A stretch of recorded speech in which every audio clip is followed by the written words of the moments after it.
Welcome to Haxby Shed. My son-in-law has this Modena 125 scooter and he's been having some problems with it. It's not got many miles on it. It kept blowing the headlamp bulb. Everything else works except the battery's not charging. So after a bit of diagnosis, we've figured out that it's probably the stator on the generator that's gone.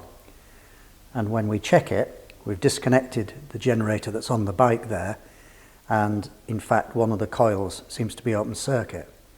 So the job here is to change that generator over. We've got a puller for it, we've just got to see how we get on with it. Now, this is probably about the third video I've done that's somehow related to scooters. I should just say, I'm not a scooter person myself, I'm a motorbike person. That's just the way things have worked out. Anyway, let's zoom in a bit and have a look. So this is where we've disconnected the stator. This connector was inside in a protective bag. And so this one is for the pickup for the electronic ignition, and this one is the power output from the stator. And there's three connectors there, 1, 2, 3, and it looks like therefore it has two separate coils. And when we measure for continuity across two of these connections, it's fine, and across the other one we've got open circuit. So the job is going to be to put this replacement stator on.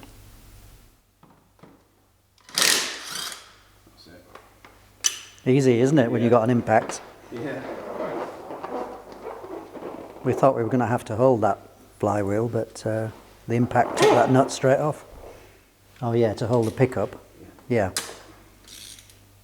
Because the new pickup comes with the new stator. So how much was the new stator again? £80, probably the dearest thing on the whole 80, bike. £80, right. Yeah, just... How much was the puller? £17, right. So if you want these in euros and American dollars, multiply by about 1.15 at the moment. In fact, actually 1.13, I think, latest.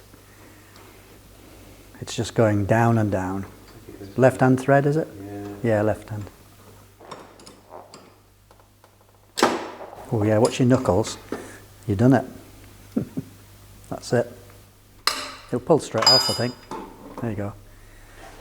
Something fell out the back, but it's only a bit of rubber, I think. Oh, has that had water in it? That looks a bit corroded to me. It doesn't look good, does it? Let's have a look. This is just some... Well, do you know what? Oh, hang on, what's happened there? Oh, that's kaput. Look at that. Oh, look at that. Oh, yeah, damage. Hold on, folks. That's pretty conclusive, isn't it? You can see where those wires have got caught and ripped right off. Yep, that's. I think we found the problem. As Watch Wes Work says, there's your problem, lady. Right, well, we've figured it out now. The stator has come loose. This is secured with two screws here and here. And they've come loose, and then the stator internal here has started to spin, and that's what ripped the wires out. Well, we'll have to see what's damage there is where this screw goes in. It's taken a little bit of the casting off. I hope it's going to be okay. Look at this. And what's happened then is the stator has seized when this is spinning, and it's just wound it off. Yeah, so if you look at the stator itself and the amount of damage on it there, all this copper cut away. What a mess. Right, the new stator's on. We're just being ever so careful. That's tight on, actually. It's nice. Is it? It's all right. Yeah. Luckily, although the part of the casting where the screw goes in, excuse me, had snapped away a little bit, there's a circular ledge that the stator clamps onto. It's okay, then. Yeah, and our new theory is that that lower screw there came loose and vibrated out, and then the stator jammed. And what we can see on the flywheel, we think, is melted plastic. Our mag light has gone dead, so we're onto my phone now. So get the key lined up, get the washer on, get the nut on, and decide what torque it should be.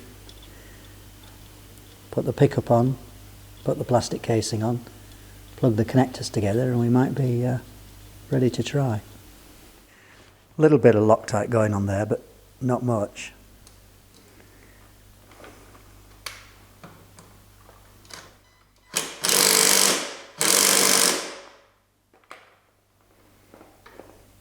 Right, the pickup's on. So, casing on, connect cable, try, I think, isn't it? Yeah. So whilst my son-in-law's wrestling trying to get this cover back on because there's one screw that's being difficult, I'll just tell you that this is his workshop and showroom, and he specialises in Jaguars. He buys them from all over the country and renovates and restores them. So here's an XJS 4 litre, kind of on the lift there, and he's been working on this one for weeks. So whatever needs doing, he does it. So occasionally he picks up other cars on part exchange. So on the left there you can see a Z3 M Sport, and on the right hand side that's a Jaguar which is in for preparation before it goes off into the showroom. We're just going to check if it's charging. We think it's fine because the headlight's working.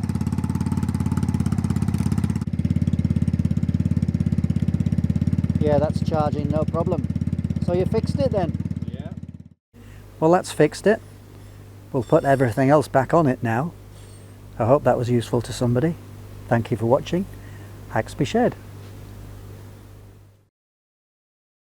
Just to add to my claim that I'm not a scooter man, this was the last of my trials bikes to sell. It's a 250 gas. For about 10 years, myself and 2 of my kids used to go trials riding, just practicing. We never really competed. We used to just go to a ground and practice. And we had 3 gas bikes, a 200, a 175 and my 250 here. And they all got busy and it was difficult to organise trips. And it was used to take all of a day anyway if we went for about 2 hours riding. So reluctantly, I sold all the bikes and this was the last one to go. There was no point hanging on to it forever.